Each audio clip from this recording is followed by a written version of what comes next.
शेतकरी मित्रांनो नमस्कार. मी परमेश्वर मतलाने सर्वांचं स्वागत करतो आजच्या नवीन व्हिडिओमध्ये. तर शेतकरी मित्रांनो, सध्याची जी परिस्थिती आहे त्याच्यामध्ये आपल्याला जी धानाचे परे आहेत, पर्यांची वाढ होत नाही, त्याच्यावर बुरशीजन्य रोगांचा प्रादुर्भाव आहे.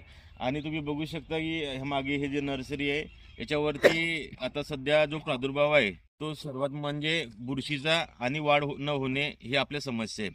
त्यासाठी आपल्या मॅनकाइंड ॲग्रीटेक कंपनीने ब्लू शुअर हे प्रोडक्ट आणलेलं आहे. याच्यामध्ये पोटॅशियम, नायट्रोजन, कॉपर आणि सल्फर हे आहेत. तर या प्रोडक्टचा वापर करताना आपल्याला जर तुम्ही 50 किलोचे परे टाकले असाल तर 50 किलोसाठी आपल्याला 250 ग्राम ब्लू शुअर हे वापरायचं आहे.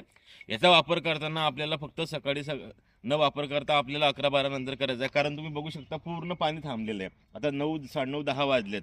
तर तुम्ही बघू शकता ह्या फील्डवरती आता पूर्ण दवबिंदू थांबलेले आहे. त्याच्यामुळे याच्यामध्ये कॉपर आणि सल्फर असल्यामुळे जर पाण्यामध्ये जर आपण वापरलं तर स्कॉर्चिंग येऊ शकते. त्याच्याकरता आपल्याला त्याचा वापर जो आहे हा 11-12च्या नंतरच हा करायचा आहे. तर आपण याचा वापर परत तुम्ही जेव्हा ट्रान्सप्लांटिंग करता त्याच्यामध्ये पण तुम्ही एकरी 500 ग्राम याच्यामध्ये तुम्ही वापर हा करू शकता. तर चालेल, धन्यवाद.